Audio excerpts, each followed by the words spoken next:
Ladies and gentlemen, the ceremony will start in 1 minute. Ensure electronic devices are silenced. Please move to your seats.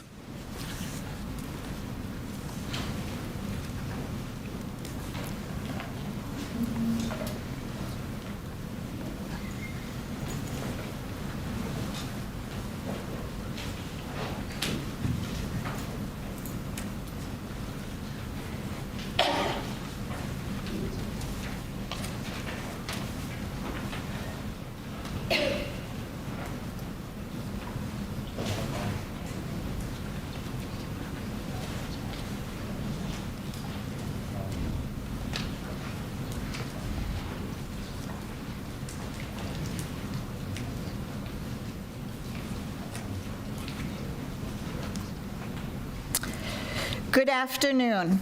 I am Brigadier General Sandy Best, the Deputy Adjutant General at Joint Force Headquarters, and the Master of Ceremonies for today's ceremony.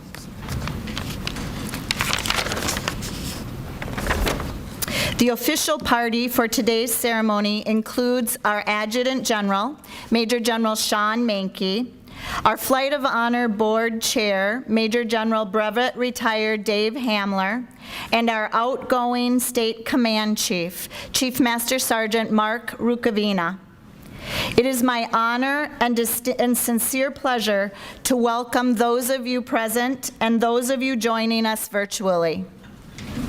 Welcome to our inaugural 2021 Minnesota Air National Guard Flight of Honor Induction Ceremony, hosted this year by the 133rd Airlift Wing, honoring their 100th anniversary, A Century in the Sky. 2020 and 2021 have been unique and trying years. They have changed the way we operate and introduced us to a new normal. For that reason, we are also conducting a live broadcast today for today's ceremony for all of those unable to join us in person. At this time, please rise as you are able and remain standing for the entrance of the color guard, followed by the official party, the singing of the national anthem, and the invocation from Joint Force Headquarters Senior Chaplain, Colonel Chaplain Buddy Wen. Post the colors. Forward.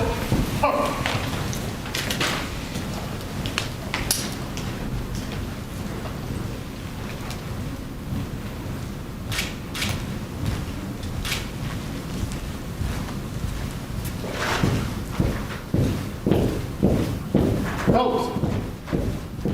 Hold. Pose.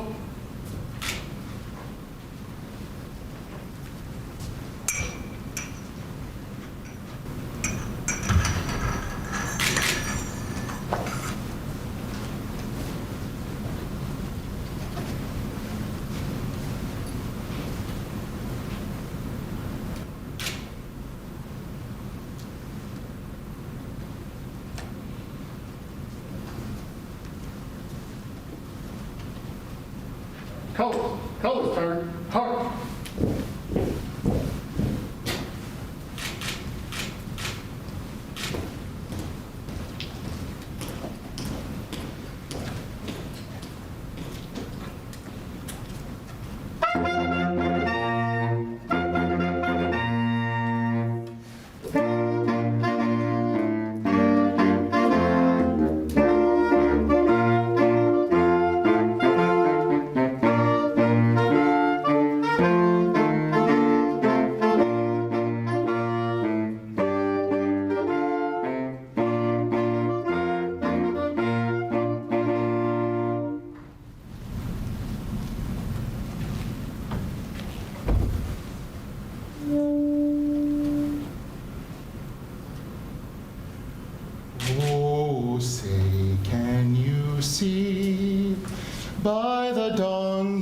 early light. What so proudly we hailed at the twilight's last gleaming, whose broad stripes and bright stars through the perilous fight o'er the ramparts we watched were so gallantly streaming, and the rocket's red glare, the bombs bursting in air, gave proof through the night that our flag was still there. Oh, say does that star-spangled banner yet wave o'er the land of the free and the home of the brave.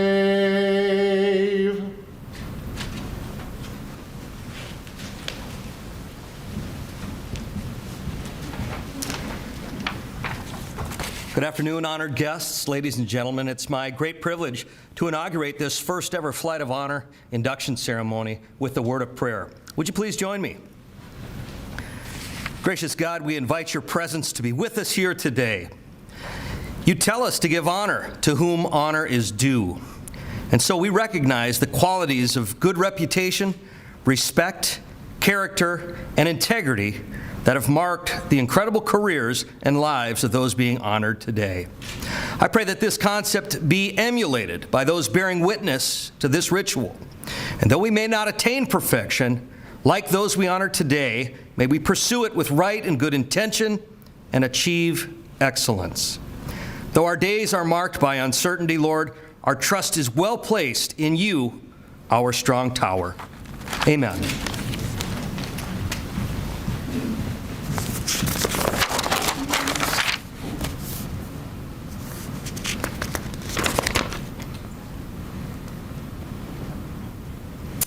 Please take your seats.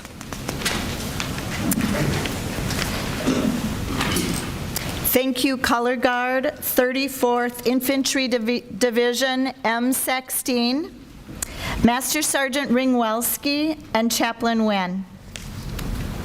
Again, welcome everyone. The Minnesota Air National Guard is pleased to be memorializing 7 incredible airmen at our first Flight of Honor induction ceremony as a perpetual monument to the inductees on behalf of a grateful state and nation.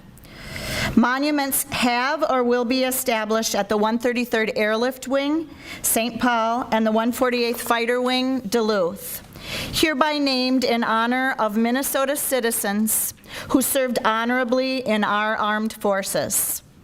Today, since this is our inaugural event, I will provide some history and background.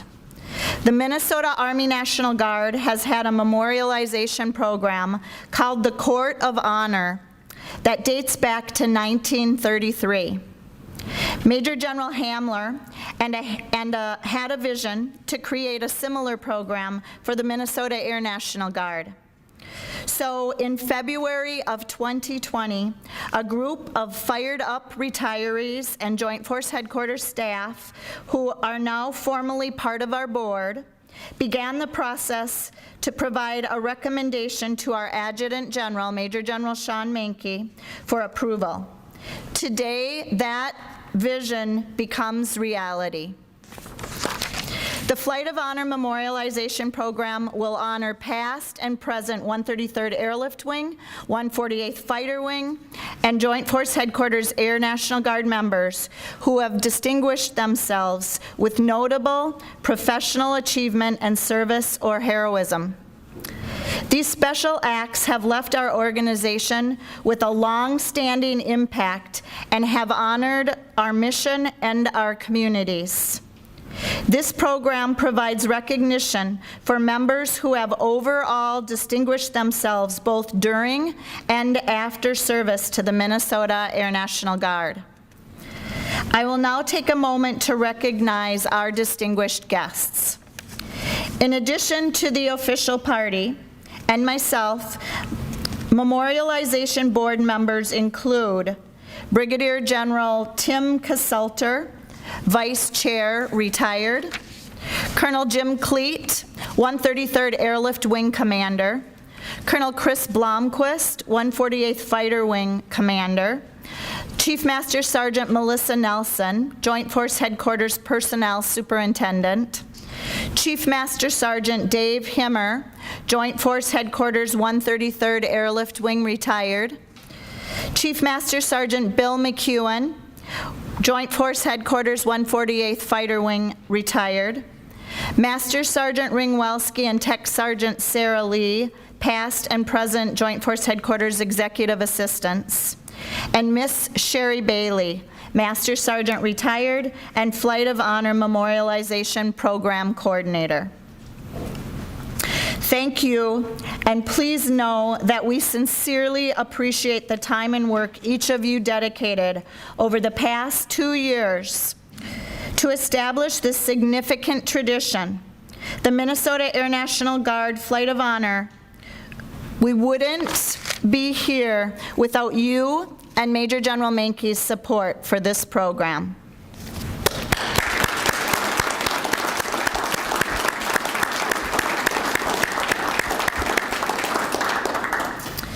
In addition to the official party and the Memorialization Board, we welcome the following distinguished guests in the audience. Colonel Jamie Lindman, 133rd Airlift Wing Vice Commander, Colonel Kurt Grayson, 148th Fighter Wing Vice Commander, Chief Master Sergeant Lisa Erickson, State Command Chief, Chief Master Sergeant Retired Bruce Graham, and Chief Master Sergeant Retired Steve Campos. The Flight of Honor Monument will be located at both the 133rd Airlift Wing and the 148th Fighter Wing.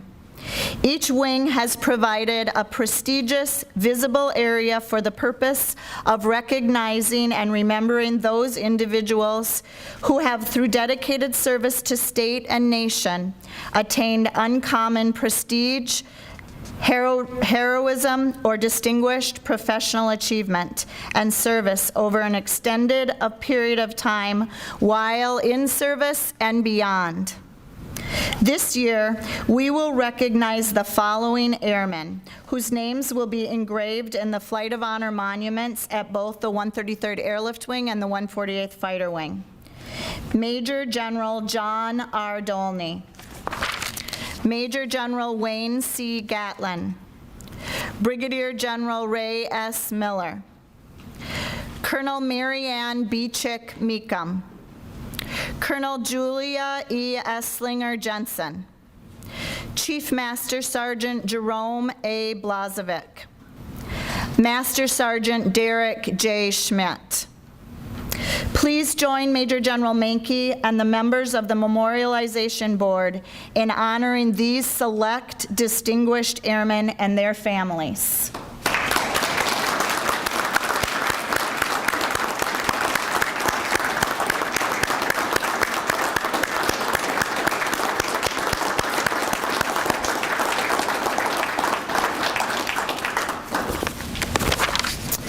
Please be seated.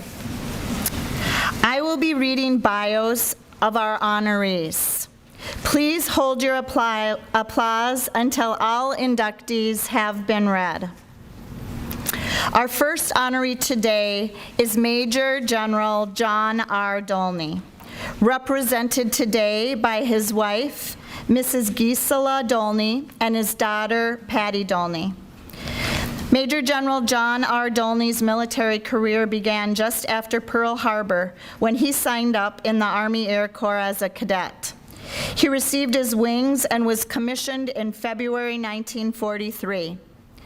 Major General Dolney flew the A-36 fighter bomber version of the P-51 Mustang, and their mission was primarily low-altitude ground attack and interdiction.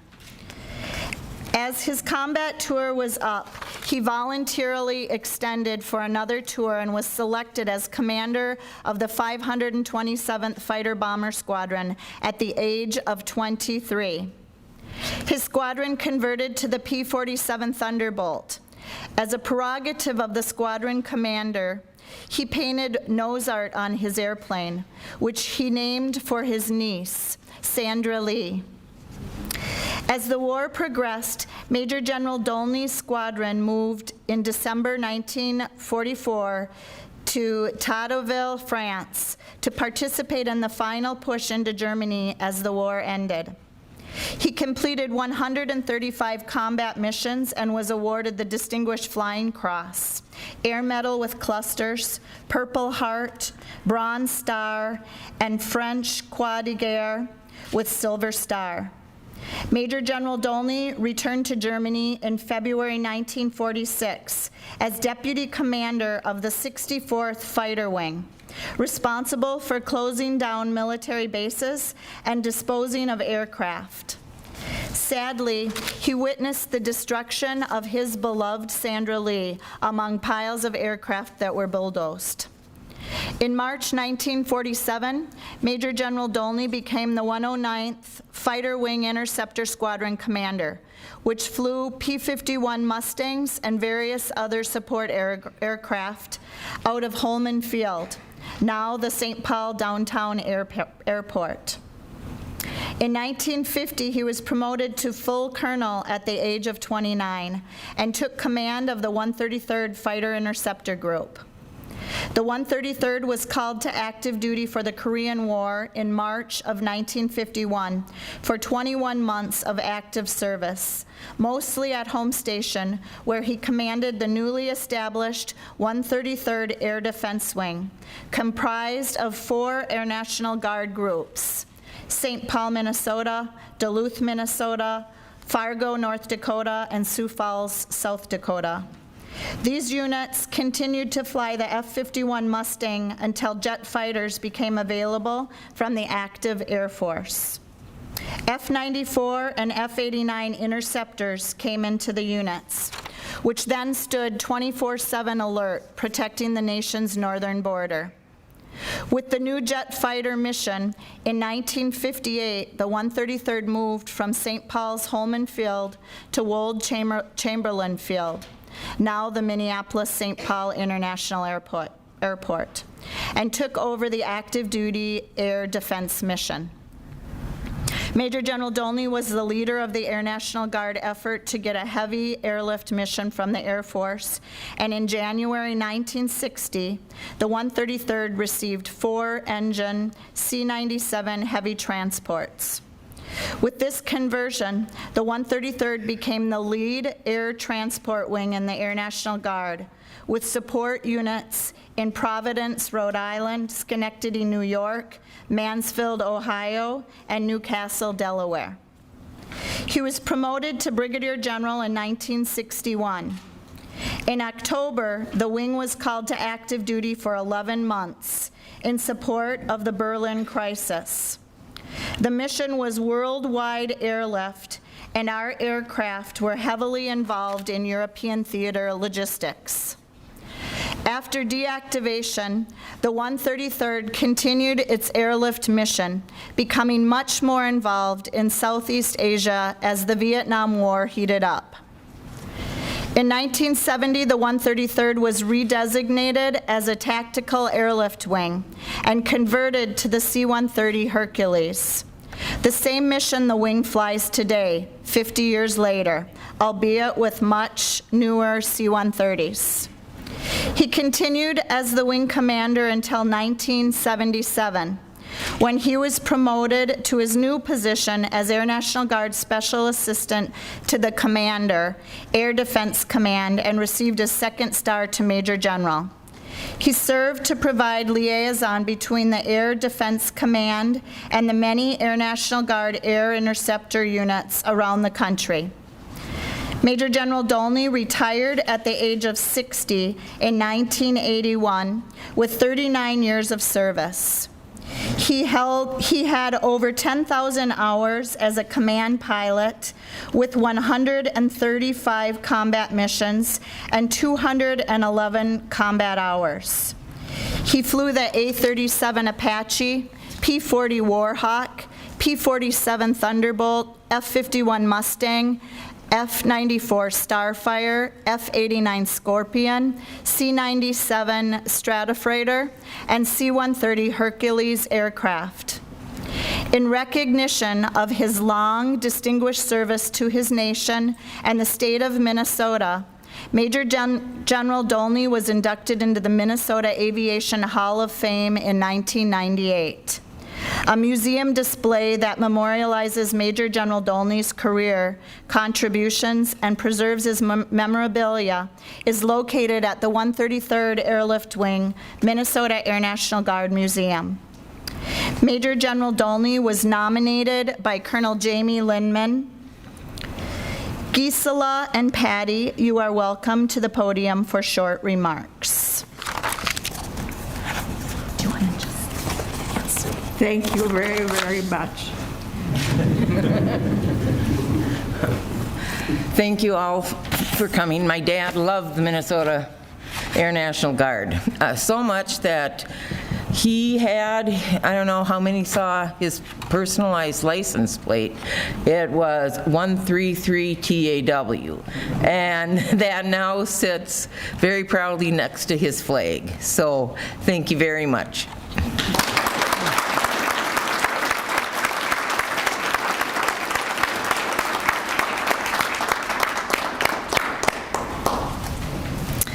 Our second honoree today is Major General Wayne C. Gatlin, represented by Lieutenant Colonel retired Wayne Gatlin, his son. Major General Wayne C. Gatlin began his military service at age 18. He received his wings in 1944 and was assigned to the 8th Air Force in England, where he flew P-47 and P-51 fighters. He logged in 55 combat missions there and was credited with 1 German Me-262 jet destroyed and 1 damaged. Major General Gatlin completed his tour in World War II, briefly served in Texas, and returned to Duluth to join the Minnesota Air National Guard in 1950. Appointed as commander of Duluth's 179th Fighter Squadron in 1960, he advanced to commander of the 148th Fighter Interceptor Group and served in that position until August 7, 1978. He was promoted to Chief of Staff of the Minnesota Air National Guard, becoming a Major General in 1980. Remaining there until flying his last sortie on August 25, 1984. He was the last actively flying World War II combat pilot in the Air National Guard and had completed 42 years of service. Major General Gatlin logged a total of 6,747 fighter hours in over a dozen different aircraft. However, the P-51 Mustang remained his favorite plane. Throughout his prestigious career, General Gatlin received many awards and air medals, mostly notable the Distinguished Flying Cross, the Legion of Merit, and the Distinguished Service Medal. He was elected to the Minnesota Aviation Hall of Fame in 2001, recipient of the Brigadier General Ray S. Miller Spirit of Service Award in 2012, and was an active member of the Duluth community. He served as a board chairman at St. Mary's Hospital, president of the Duluth Rotary Club, president of the Minnesota National Guards Association, and member of the Air Defense Command Reserve Policy Board. Well known for his images of the city of Duluth, Lake Superior, and also nationally recognized for his aerial photography, Major General Gatlin, an avid photographer, documented 34 years of the 148th Fighter Wing's history with his photos. His photos are framed in buildings on the 148th campus.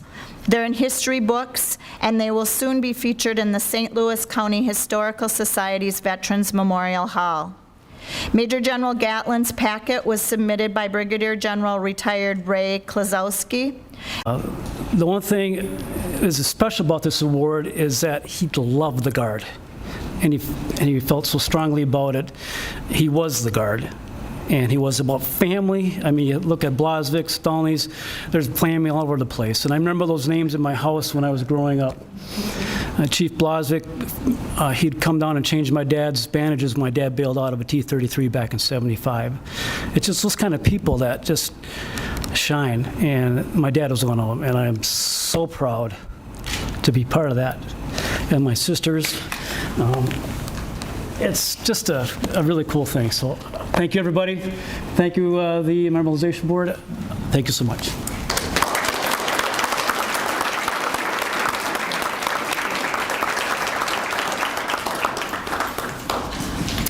Our next honoree today is Brigadier General Ray S. Miller, represented by Colonel Jamie Lindman. I would like to acknowledge the Ray S. Miller airfield representatives participating virtually. Mr. Nathan Foster, Mr. Justin Hackett, and Miss Linnea King. I will now read General Order Number 23, dated 20 June 1963, designating the Camp Ripley Airfield as the Ray S. Miller Field. The military airfield at Camp Ripley Military Reservation, bounded by Infantry Road, Minnesota Avenue, Artillery Road, Fort Ripley Road, and Chickamauga Road, is hereby designated as Ray S. Miller Field in the Minnesota National Guard from 1920 to 1952. General Miller organized the first flying unit in the National Guard, a forerunner of the present Air National Guard. He served with distinction in World War I, World War II, and the Korean War. By direction of Governor, signed the Adjutant General, Major General Chester J. Mogleen. Brigadier General Ray S. Miller served with the Aviation Section, Signal Corps, U.S. Army during World War I, and was a graduate aviation cadet. Being commissioned as a second lieutenant, Air Corps, Officer Reserve Corps on 10 March 1919. Brigadier General Miller entered the Minnesota National Guard on 1 July 1920, and 2 months later, he and his partners, Brigadier General W.F. Rhino and Lieutenant Colonel William Garris, made the week-long flight from St. Paul, Minnesota to Washington, D.C. in a rented Curtiss Oriole biplane to lobby for their idea of an Air National Guard. The Minnesota 109th Aero Squadron, later the 109th Observation Squadron, and currently the 109th Airlift Squadron, received federal recognition in January 1921 and became the first federally recognized Air National Guard unit in the United States. Brigadier General Miller was the unit's first commander, and as a major, inaugurated the Air Guard's search and rescue and disaster relief missions until World War II. He not only led the 109th with distinction, he also became an advocate for essential aviation infrastructure that would help fuel Minnesota's economy. In his work, he actively partnered with businesses in Minnesota to apply technologies in innovative ways. He was a visionary who was driven by imagination and grit. He graduated from the Command and General Staff College in 1941, where he rose to the grade of colonel and returned to the Minnesota Air National Guard on 18 June 1946. Brigadier General Miller's untiring efforts inspired the rapid reorganization of the Minnesota Air National Guard during the post-World War II era. He was promoted to the grade of Brigadier General on 31 March 1950 and was once again called to active military service on 1 March 1951 during the Korean crisis.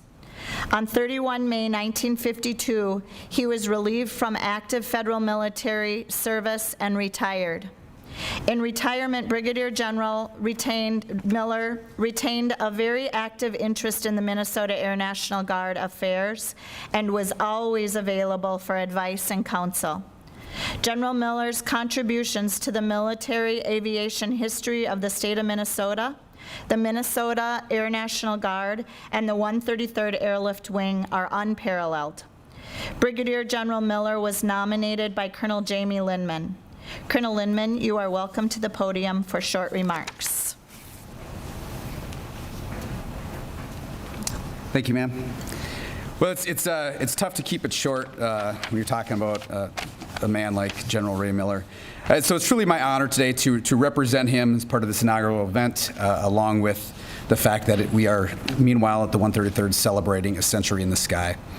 Upon reviewing his official bio, as just read, it really barely scratches the surface of his legacy, even though I never knew him as a person. Getting to read some of the books and all the miscellaneous information they have over at the museum, it's a testament to the humility of both he and his wife, Eva, and why a previous generation considered him the Airman's General. So Miller's contributions, as you just heard, go far beyond the 109th Airlift Squadron and the 133rd Airlift Wing. So I'd like to highlight a few key items to expound upon his impact. Many consider General Miller as the father or grandfather of the Air National Guard. I didn't say the Minnesota Air National Guard, but rather the founding father of the entire Air National Guard. As you just heard, he did a daring and brave flight out to Washington, D.C. in a biplane in 1920. He was the salesman that convinced General Billy Mitchell to federally recognize the unit. He was ordered as the first commander under that same order. And ultimately, it was Captain Miller who laid the foundation for not only this state, but for other states to follow suit and gain their federal recognition. He was, as a major, Ray Miller was integral in the development of modern-day Minneapolis-St. Paul International. Right out, if you walked right out the door here and you looked out back in the late 1915 to 1919, there was it was called a speedway racetrack, and you can still to this day see a little berm where the cars would angle up around the bend. General Miller at the time he and others started landing in the infield of that same speedway field. In 1921, he convinced the state legislature to invest $1 million and to put, we were the first stamp here in this ground to put up 2 hangars, several aircraft, and miscellaneous equipment with that $1 million. And then in 1923, Major Miller was the champion, and he was the commissioning officers renaming the airport from the former Speedway Field to Wold Chamberlain Field after 2 fallen World War II pilots from the local area. Throughout his career, General Miller fully embraced and really propelled the Minuteman approach of the dual status guardsmen, serving both the nation and the state. I'll give you a couple examples of those state missions. In 1921, he conducted a 10-day search over northern Lake Superior. This was in the Grand Portage area, and this was in the middle of winter, temps as far as 60 below zero, trying to find the missing Cook County Commissioner. In the mid-20s, he led the unit conducting numerous air patrol events for large state forest fires. He conducted the first documented successful air-to-ground radio transmission with a local radio station that still exists today, KSTP. And he also mapped a National Guard campsite located near Little Falls to detail the plot of the now, of course, Camp Ripley. What General Miller really had a gift in was building partnerships, camaraderie, and teamwork. The Guard was his family, and he tried to make it fun and rewarding. One of the traditions that still exists today is what's called a Kangaroo Court. And they did this as early as the 1920s. It was typically at the end of a training event or a deployment, whereby pilots would typically rib each other for minor offenses, such as missing their target. The offenders would have to appear before a mock court, and they would have to pay a small bounty for any indiscrepancies. So again, that's still something that we still do today. He decided that the squadron had to have a mascot, so they bought a bulldog, and the bulldog became the mascot. But it was much more than that. They would do local events where they would actually parachute the bulldog mascot out of the aircraft, and then upon landing, the local children, of course, would greet the mascot with dog biscuits. He really promoted the air expos and the family days. Even in the early 20s, General Miller pioneered the idea of thanking the airmen, the families, and larger community to attend a grandiose air show. And these were attended by in excess of 10,000 people every summer. I will end with great words from a great man, General Miller, which are as pertinent today as they are when he spoke them. If a change in mission comes along, and it did many times in the old outfit, as I'm sure it will again in the future. Accept it as a challenge, make the best of it, and every time it will turn out for the best. Be the good soldier. Obey your orders, know your job, speak well of the outfit, and think to the future, not of the past. This is the essence of the man Ray Miller. His life was aviation and the Air National Guard. His commitment to both has inspired many other men and women, great and small, both military and civilian, to give life and breath to those two areas General Miller served so well, aviation and the Air National Guard. It is to all those who have shared in making his vision a reality that we dedicate this honor. Thank you. Good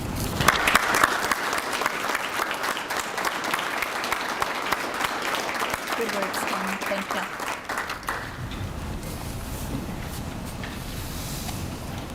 Our next honoree today is Colonel Ann Bechik Mecom.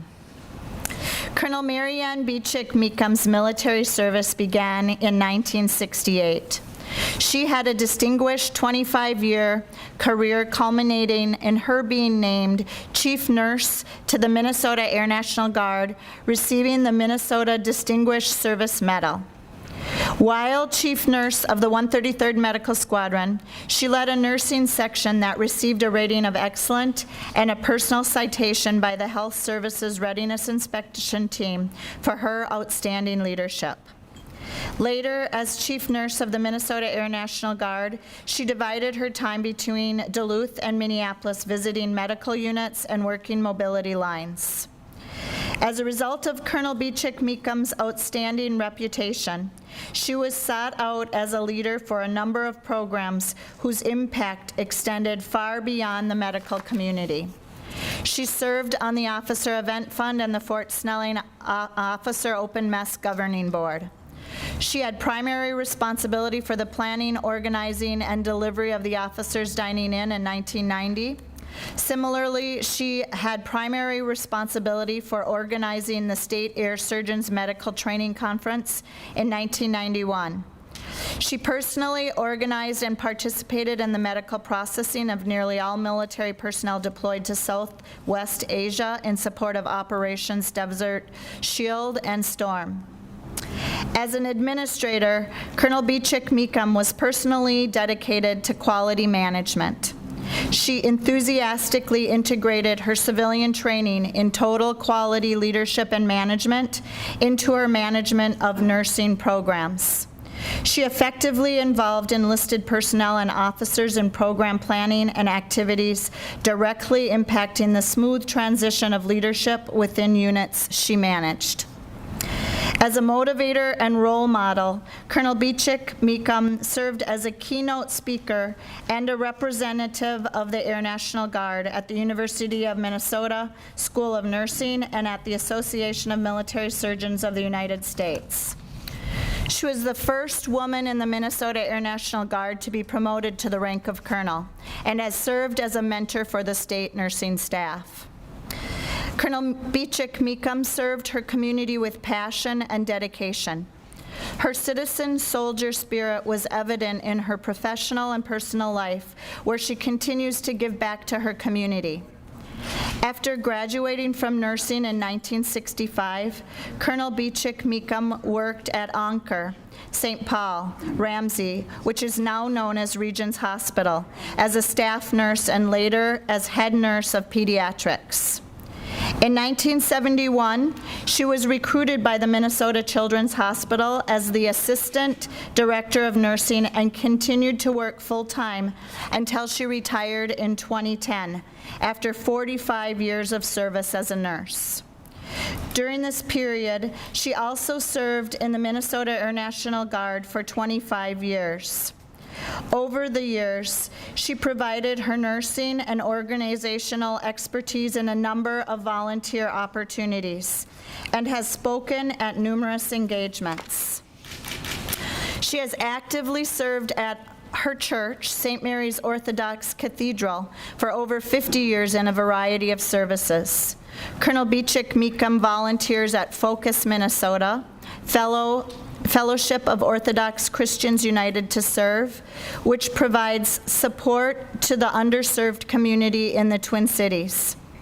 She also volunteers as the director of kinder concerts on the Road program with the Minnesota Orchestra to provide an introduction to music and various instruments to children in underserved school systems in Minneapolis and St. Paul. Colonel Bechik Mecom was nominated for induction into the Flight of Honor by Miss Sue Stachel, former member of the 133rd Medical Group. Colonel Bechik Mecom, you are welcome for short remarks. Thanks. I wonder if I can. I'm going to give you this. Okay, otherwise, I probably can come.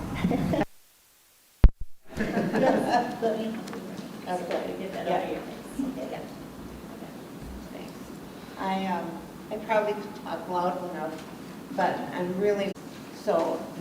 Thank you, Sandy, General Mankey, and honored guests. I was always proud to be a member of the 133rd Airlift Wing. Receiving this induction to the Flight of Honor, as I said, is very overwhelming, and I appreciate the recognition. I would like to thank the Planning Committee and for the support that was given to me through this process. And I would also like to thank Sue. Where are you, Sue? She was not able to be here because of the limits on the Oh, numbers. okay. But Well, she was outside, so I saw her there. Oh, she was? Yeah, she did come, so. But I wanted to thank Sue Satchel for nominating me. It's not every day that 20 years after you've worked with someone and they're one of your enlisted people, that they remember you in a positive way. So I was quite pleased when she called and she told me who she was, and I thought, oh, yes, I know you. So we chatted, and then she said, well, this is what I'm doing. And I thought, oh my goodness, she's nominating me for this award. So thank you very much. Thank you.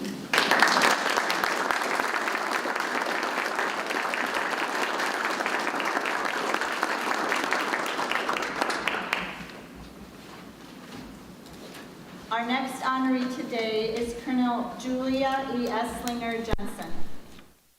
Julia E. Esslinger began her military career in 1965 when she was commissioned as a first lieutenant in the Minnesota Air National Guard 109th Aeromedical Evacuation Flight.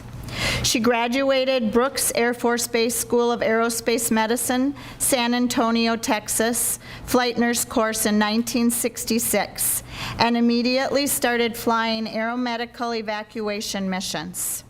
From 1968 to 1971, she interrupted her civilian employment in order to volunteer for air evacuation missions that included domestic, European, and Pacific theater, including carrying wounded soldiers out of Vietnam. She accepted more responsibility by becoming a flight nurse instructor and examiner to mentor junior flight nurses. Colonel Julia Eszlinger Jensen rose through the ranks, starting with squadron officer of the flying program, later became assistant chief nurse and chief nurse. In 1980, she earned the honor of becoming the first aeromedical evacuation squadron nurse commander within both the Air Force and the Air National Guard. While commander, she led her unit to achieving the first 2 Outstanding Medical Unit awards. During her career, it is also noted that Colonel Eszlinger Jensen had numerous firsts that reflect greatly on herself and the Minnesota Air National Guard. She was the first nurse to be appointed to the National Guard Bureau Medical Advisory Council, with support by the Surgeon General Air National Guard Bureau and the United States Air Force Chief Nurse, 1975, and served as its first president. Later, the name changed to the Association of the Air National Guard Nurses. She also served as the project officer for Joint United States Air Force, Air National Guard tactical exercises with the 1st Aeromedical Evacuation Squadron, Pope Air Force Base, North Carolina, and served as commander of Joint Army Air National Guard training exercise with Sentry Independence. Colonel Esslinger has served in numerous leadership roles beyond retirement. Her civilian accomplishments included staff nurse, instructor, supervisor, and administrator. She advanced from pioneering an analyst role for healthcare systems to managing all nursing and allied health programs on 40 Minnesota college campuses. While in that position, she was selected as a representative for the Dwight D. Eisenhower People-to-People programs in Europe. Later, she started her own consulting company, specializing in organizational development. Colonel Eszlinger Jensen has served in numerous leadership roles beyond Association of America, served as chaperone for the first honor flight in Minnesota World War II veterans, including World War II women veterans flown to Washington, D.C. to honor their World War II memorial. Colonel Eszlinger Jensen was nominated by Chief Master Sergeant retired Steve Campos. Colonel Eszlinger Jensen, you are welcome to the podium for short remarks. Thank you. Thank you, General Will. Yes.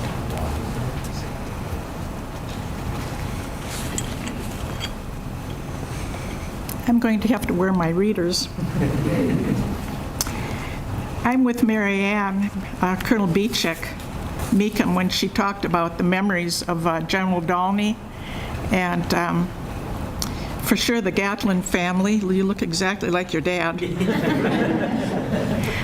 And it brings back memories of our National Guard conventions in Duluth, where we knew when the Gatlins and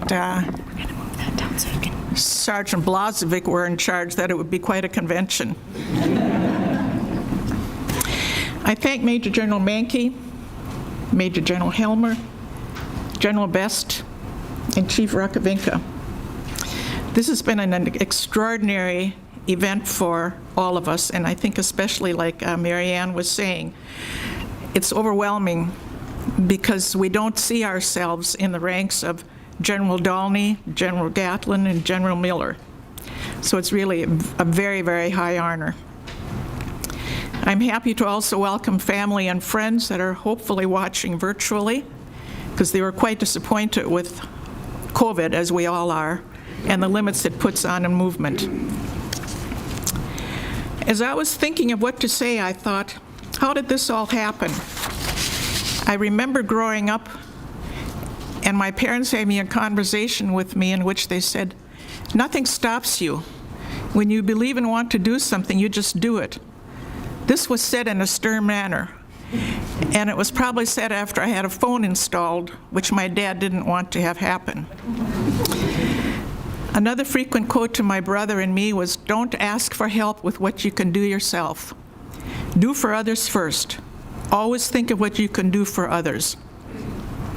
That is likely how I was able to accomplish the challenges in my military career.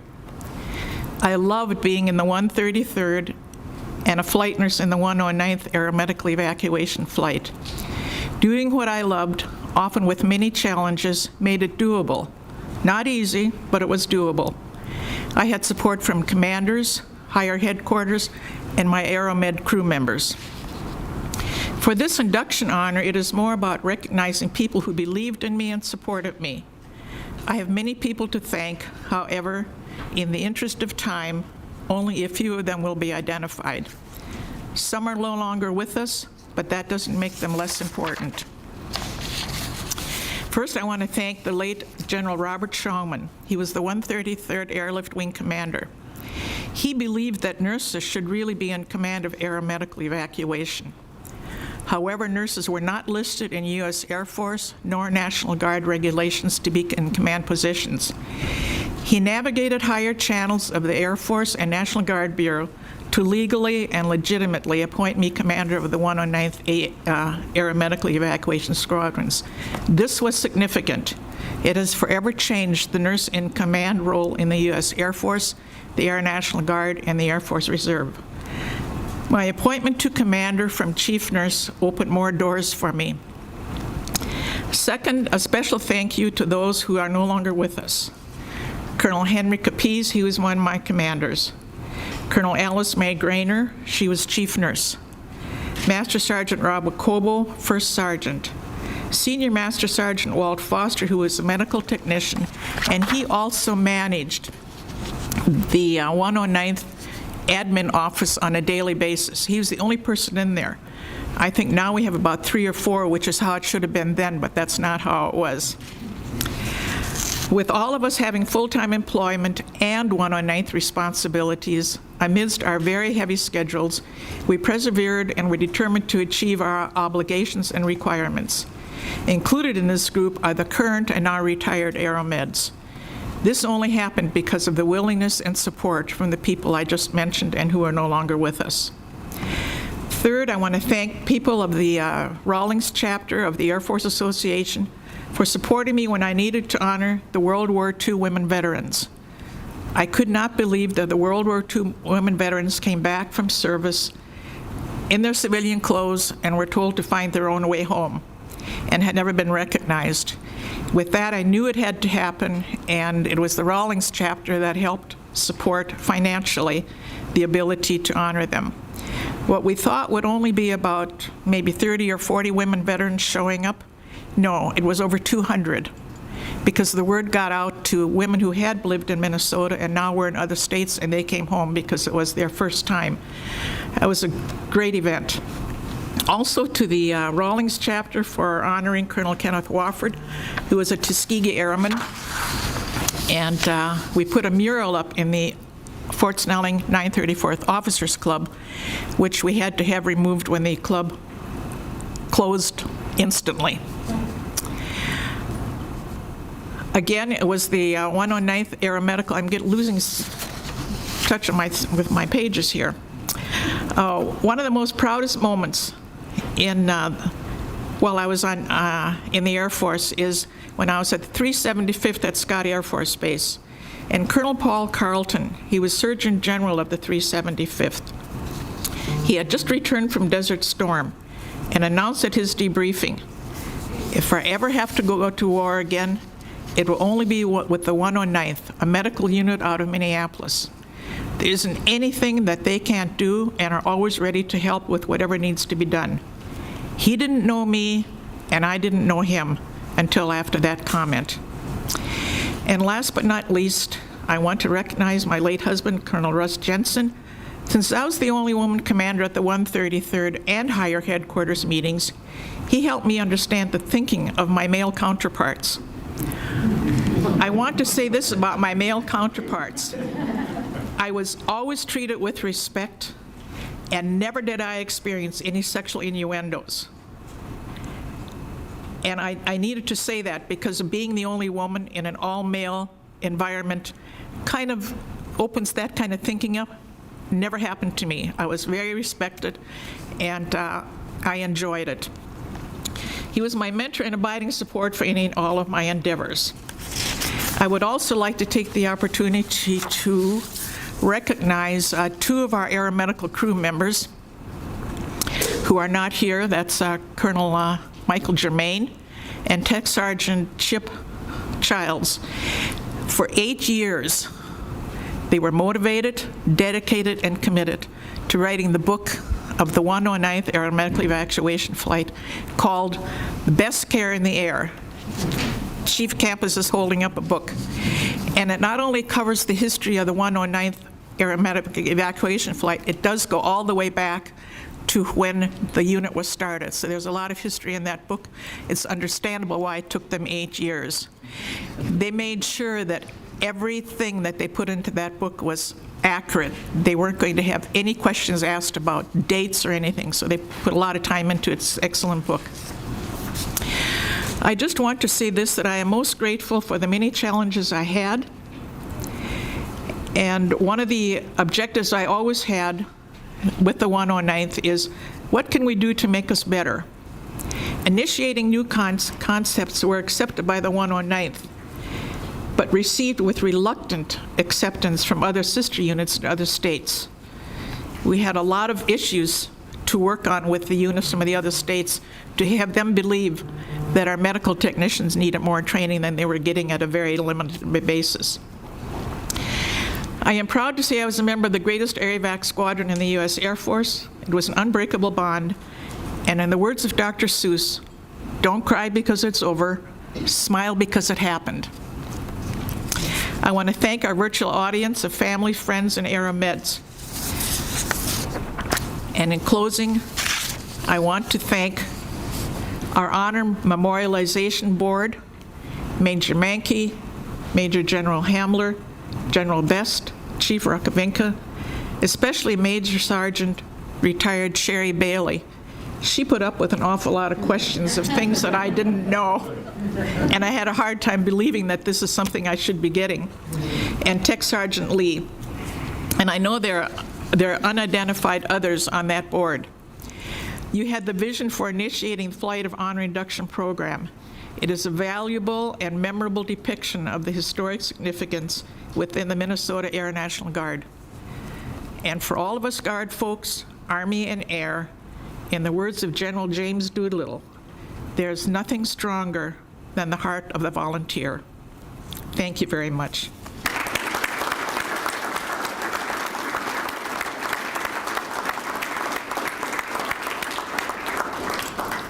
Well, I got through it without tearing. You did great. Here, Susan.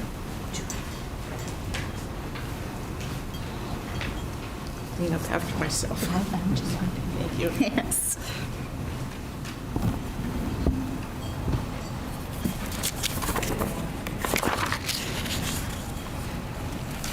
Our next honoree today is Chief Master Sergeant Jerome A. Blazovic, represented by Master Sergeant retired Dave Blazovic, his son.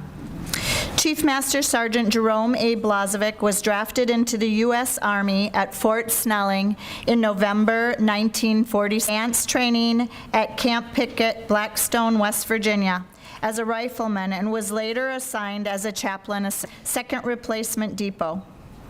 Chief Master Sergeant Blazovic served as a driver for legal officers at along his route on several occasions. He was providing Jewish survivors transportation on their way to the newly established State of Israel. He returned to the U.S. in April 1947 and was honorably discharged at the rank of corporal. He was assigned to the Army Reserve in a medical position. Chief Master Sergeant Blazovic returned to his job as a foreman at Diamond Tool in 1948 and worked there until 1954. He married his neighbor, Elizabeth Taskey, and had 3 children. All 3 sons served in the 148th Fighter Wing, Duluth, Minnesota. In July 1954, Chief Master Sergeant Blazovic enlisted at the 179th Fighter Interceptor Squadron as a medical administrative specialist and was soon hired as a technician in the medical section. He served as a senior medical technician until his retirement in 1985. During this period, the clinic received many high inspection ratings. During his career, he graduated from the Non-Commissioned Officers Academy and served as an instructor. He helped start the Minnesota National Guard Enlisted Association and served as its president. Operation Patriotism, an American flag historical presentation, was developed by him and used by other Guard units across the nation. He was selected as Non-Commissioned Officer and Senior Non-Commissioned Officer of the Year for the 148th Fighter Wing. On several occasions, he was called to serve at the Pentagon for extended periods. Chief Master Sergeant Blazovic earned innumerable awards and recognition during his military career. The military awards earned by him are numerous, to include the World War II Victory Medal. Following the military career, Following his military career, Chief Master Sergeant Blazovic supported the community, including organizing the Memorial Day Parade for the American Legion, coordinating Memorial Day presentations at numerous sites throughout the city, and Veterans Day programs. Every spring from 1998 to 2010, he served at the Veterans on the Lake Resort in Ely, guiding veterans on fishing outings, working with the disabled, and teaching nature appreciation in addition to running evening campfires. In 1999, he was a regular staff member at Camp Ripley, helping with Minnesota National Guard's youth camp. Chief Master Sergeant Blazovic served his community in many ways. He was community club president, helped with reading for students at Stowe Elementary School, as well as being a member of its environmental education team, providing wildlife education to students. In the Duluth Community School program, he taught classes in canoeing, snowshoeing, and St. Louis River history. As an American Red Cross instructor for 40 years, he taught numerous students to swim, as well as trained many lifeguards. As a lifelong member of the St. Elizabeth's Catholic Church, he served in many capacities. Scouting was a major part of his commitment to youth, and he served as Scoutmaster for Troop 13 in Duluth area for 30 years. Many Scouts earned the rank of Eagle Scout under his leadership, and others went on to notable careers in the military, teaching, and as historical authors. He led the local council troops on several national and world jamborees. An instrumental leader, Chief Master Sergeant Blazovic ensured the Scouts remembered the 12th point of the Scout Law: a Scout is reverent. He was a longtime member of the Minnesota Trappers Association, taught trapper education classes, and was voted Minnesota Trapper of the Year in 1995. As a result of his community service, was nominated into the City of Duluth Hall of Fame 3 times. He maintained a community garden near the waterfront and boat landing on the St. Louis River. His leadership resulted in the landing being named the Boy Scout Landing.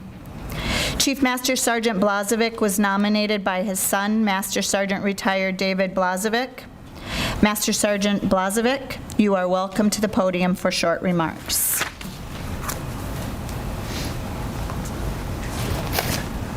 Thank you all for this honor.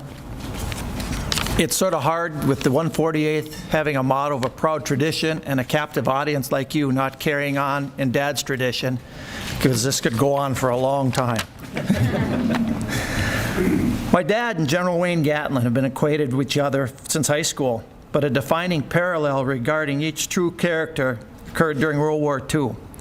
My dad made it over to Europe shortly before the war ended and volunteered to stay an additional 18 months. During that time, he served as a driver for the lawyers who were conducting the Nuremberg trials. Along his route, he met an old priest who asked if it was possible to do a favor for him. He asked my dad on days he had no one else in the Jeep if he could stop for a few minutes and wait to see if anyone came out for a ride, and then drive them to another address. Dad didn't remember how many times he picked up people or how many he transported, but he made some comments that it was like a clown car exploding when that Jeep emptied. As a token of his appreciation, the priest gave Dad 2 bronze German coins from the 1700s, since he found out Dad was a coin collector. At General Gatlin's memorial service several years ago, one of his friends and fellow 148th pilots told the story that the general didn't really care to talk too much about the missions he flew during the war, but regretted the time he had to try to escort a damaged bomber back to England, but couldn't help the crew after they ditched in the channel. He couldn't stay long enough to ensure rescue crews found them in time. After landing with fuel at minimums, he was unable to find out if the plane and crew was rescued. Both of these men during the war and later in their careers found ways to take care of the people that depended on their leadership. While talking with Dad was never a problem, the general always had a kind word or comment for me as a young jet engine mechanic. Their efforts above and beyond during the war stand out to reflect the deep quality and character and their dedication. It was an honor to prepare the nomination and to be here in front of you to accept it on behalf of my father. Thank you all.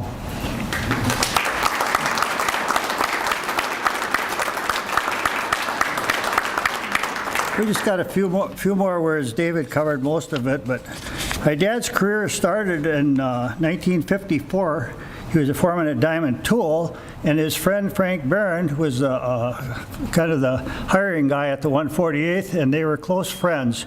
And he told my dad there was a C-47 crash that killed all but 3 men up there. It was tragic. And he told my dad, he said, why don't you come up and work up here? And my dad says, I don't know anything about that first aid stuff, he says. Frank says, you know first aid, he says. That's all you need to know. You can do the job. And he started the clinic with a little skinny office in the admin building up there. It was unbelievable. The whole works was just about, there was only 4 buildings on the 148th. And of course, the Bulldog Tiny lived in there too. So he got involved with that. And I remember playing with the Bulldog as a little kid up there. And there was a lot of controversy about that dog, and it disappeared. All right. He was willing to try anything, and he was always willing to do something for somebody else. And then they moved to the new building up there, and he was very instrumental in building the new admin building, the big clinic. And after his little skinny office, it was unbelievable that he had that kind of room up there to work. And he pretty much, like she talked, ran the whole clinic with just one admin person basically in there. You know, eventually he had another person, and him and General Gatlin, they had a common thing. They loved to take pictures, but my father, his quote was, I'm just a picture taker. He's a photographer. And they both had beautiful pictures of the 148th, all the airplanes and stuff over the years. It was quite a history.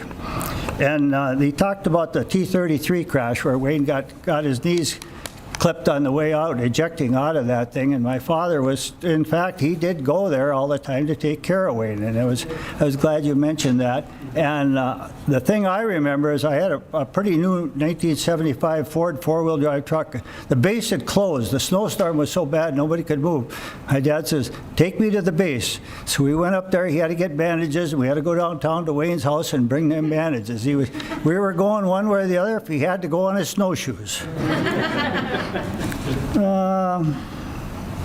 All 3 of his sons were up there, and like he said, and all but one of my sons was up there over the years. I've got 2 up there right now working up there, and the other one, he's a stay-at-home dad. His wife went green. She's in the Army Guard, a lieutenant colonel, so we forgave her for that. But when she married him and came up there, I says, Mystica, do you want to stay at a Holiday Inn or stay at a tent? She said, I want to stay in a tent, and she does. Thank you.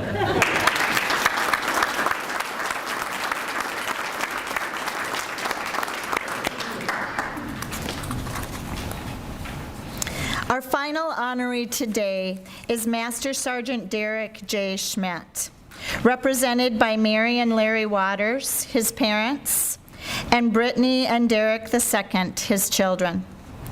Master Sergeant Derrick Schmitt began his career in the military in October of 1991 as an Airman Basic, graduating from Basic Military Training, Lackland Air Force Base, Texas. He attended the Air Force Military Police Academy and was hired into the Active Guard Reserve Program in 1994 for the Security Police Squadron as a full-time Security Forces member at the 133rd Airlift Wing.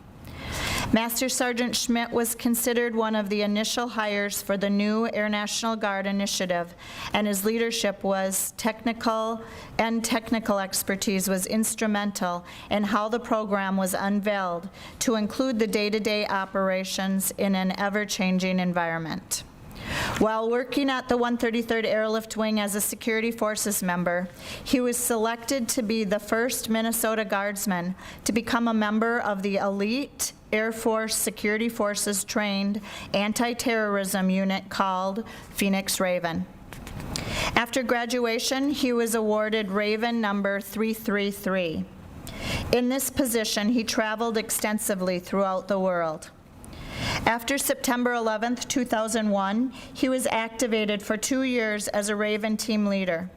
Master Sergeant Schmitt participated in numerous operations to include Operation Name Masked, Operation Enduring Freedom, Operation Iraqi Freedom, and Operation Anaconda. He was also deployed on humanitarian missions, including Operation Joint Guard, Operation Joint Guardian, Coronet Oak, and Operations Panama Airlift. After almost 13 years, he left his full-time position in March of 2003 from the 133rd Security Forces Squadron at the 133rd Airlift Wing to work for the Minnesota National Guard headquarters in the Minnesota Counter-Narcotics Task Force, at which time he worked as a facilitator for the Drug Demand Reduction Program. At the end of 2008, Master Sergeant Schmitt transitioned into the position of the State of Minnesota Drug Demand Reduction Administrator, serving as the vital liaison between the Headquarters National Guard Bureau, Minnesota Counter-Drug Coordinator, and the civilian agencies that they serve, to include, but not limited to, schools, law enforcement, and youth support services within the state. Due to his expertise in experiential learning, Master Sergeant Schmitt was asked by Guard Bureau to serve as a subject matter expert. Accepting this position, he traveled throughout the U.S. inspecting other state programs. In the beginning of 2012, the National Guard Bureau completely changed the mission. As a result of this change, he was rechanged as the Civilian Operations Manager for the state of Minnesota. In March of 2004, Master Sergeant Schmitt was selected to be the first sergeant of the 133rd Aircraft Maintenance Squadron. In multiple deployments, he ensured exceptional support to personnel in austere environments while preserving morale, health, and welfare of critical mission elements. At the request of the unit commander, he dedicated 3 additional years to his original tour, culminating in almost 9 continuous years in his critical role. Master Sergeant Schmitt was awarded the 2011 First Sergeant of the Year for the 133rd Airlift Wing. He was an active member of the River Falls community, including basketball coach for 10 years, of both boys and girls, football coach for 7 years. Master Sergeant Schmitt was an active lifelong member of St. Bridget's Church and was also a member of multiple military and community associations. Master Sergeant Schmitt received numerous awards and decorations. Highlights include Southwest Asia Service Medal with Bronze Service Star, Kosovo Campaign Medal with Bronze Service Star, Afghanistan Campaign Medal with 3 Bronze Service Stars, Iraqi Campaign Medal with 2 Bronze Service Stars, Global War on Terrorism Expeditionary Medal, and Global War on Terrorism Service Medal. Master Sergeant Derrick Schmitt was nominated for induction by his mother, Mrs. Mary Waters. Mrs. Waters, you are welcome to the podium for short remarks. Yes, Brittany. Brittany. Hello. On behalf of my family and I, we'd like to thank everybody, the board and everybody for nominating and accepting my father's nomination, and everybody that had to be a part of today. And we know all the planning was very extensive. Thank you for all that you did to make today possible. My father, I know that he had a great impact on everyone's life. As going through today, we've noticed that talking to the man that is leading us today, we know that he had a great impact on all of those that he, on the base. Derrick loved being in the Air Force, doing what he did as a Raven and as a counter-drug person.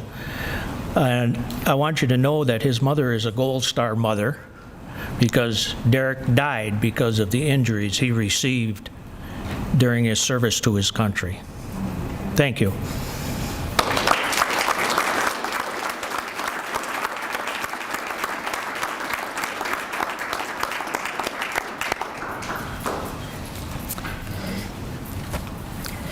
Congratulations to all of this year's honorees and their families.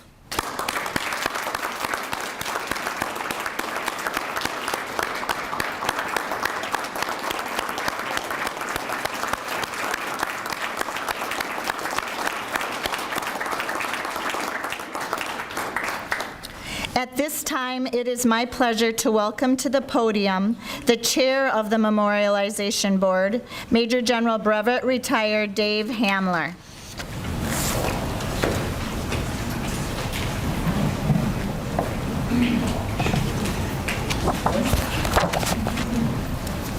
Thank you, everyone. I'll keep my remarks brief as well. Thank you, General Bess. Major General Mankey, welcome to all dignitaries, Chief Kukavina, general officers, chiefs, soldiers, and airmen. First, I want to thank those honorees who are able to be here with us with a hearty thank you for your service and congratulations. Quite an achievement. I'd like to recognize and thank those individuals that played a significant role in the selection process, and General Bess spoke to them earlier. I just want to run the names down again. Brigadier General Retired Tim Casalter, more words for you later, General Bess. Colonel Jim Cleet, Colonel Chris Bunkless, Chief Rukavina, Chief Nelson, Chief Retired Dave Himmer, Chief Retired Bill McEwen, who happened to come all the way from Arizona today, so thank you for that effort. Tech Sergeant Ryan Rowelski, and his replacement, Tech Sergeant Sarah Lee. And of course, hasn't been cited already, Ms. Sherry Bailey. In addition, I also want to thank two people who are not here today, but may be with us in virtual. Kathy Raji, who's the Administrative Assistant to Chief of Staff of the state of Minnesota, for her assistance in putting this program together. Without it, it would be just invaluable heads up and help. The other is Brigadier General Brevet Retired Don Kerr, who helped with the logistical and also the funding pathways for this program. A special thanks to the 133rd Airlift Wing, who worked behind the scenes. It was mentioned earlier, there's a lot to put this program together. There's a lot of last-second changes that have to happen, and they made it happen today. And finally, and most importantly, to the friends, family, airmen here today, thank you for your coming and making this a special day for our honorees. General Bess, I will leave it that a lot of things go into planning, but there's actually an action phase to these, and without General Bess' efforts, we would not be here today. So I want to give a special thank you to you and everything you've done.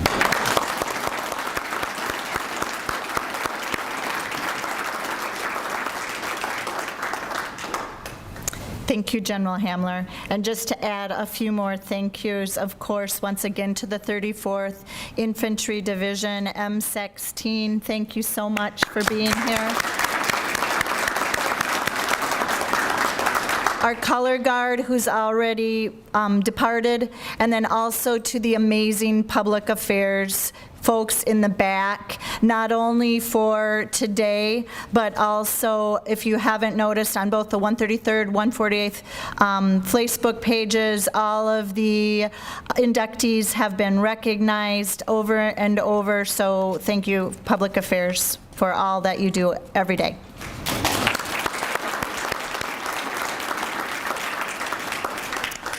Of course, thank you, Major General Hamler. Ladies and gentlemen, please rise for the exit of the official party.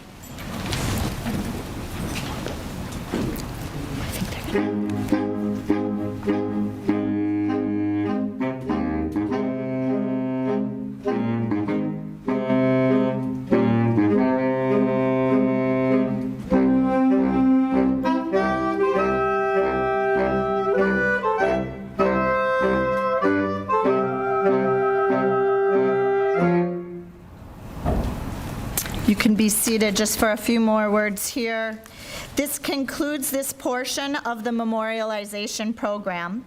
Please join us in front of the 133rd Operations Group building at the future Flight of Honor Monument location for the unveiling ceremony of this year's honorees in the Flight of Honor. While the monument will not be completed at the 133rd Airlift Wing until fall of 2022, the granite slab is complete and on display. The unveiling will begin promptly in 20 minutes, 15:40, 3:40 for civilians, and it will last no more than 30 minutes. For those of you joining us online, while we will not have live streaming, the video of the unveiling ceremony will be uploaded following the event today. For those of you able to walk, we will see you there. We have reserved transportation for honorees that need assistance outside the maintenance building. Miss Sherry Bailey will lead the way.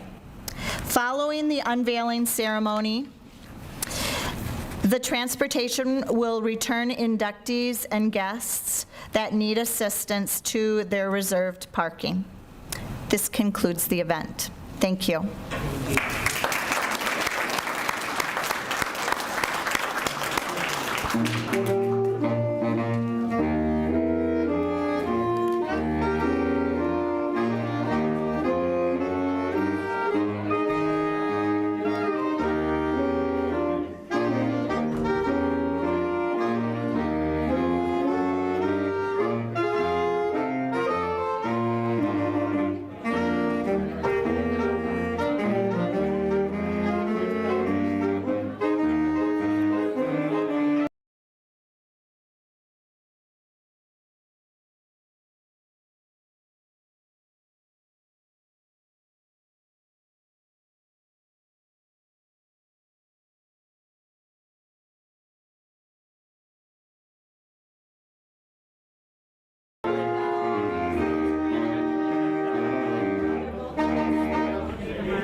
Thank you so much.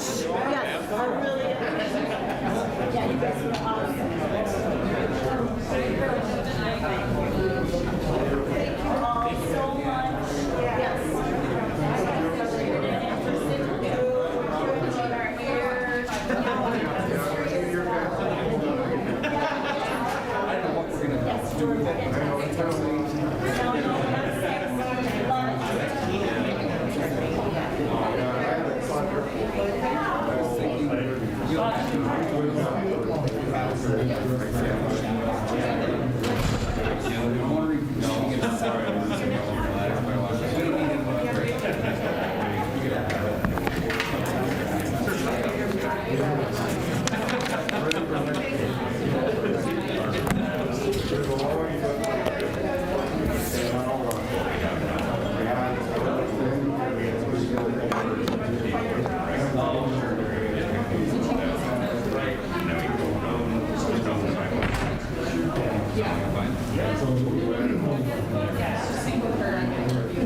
Yes.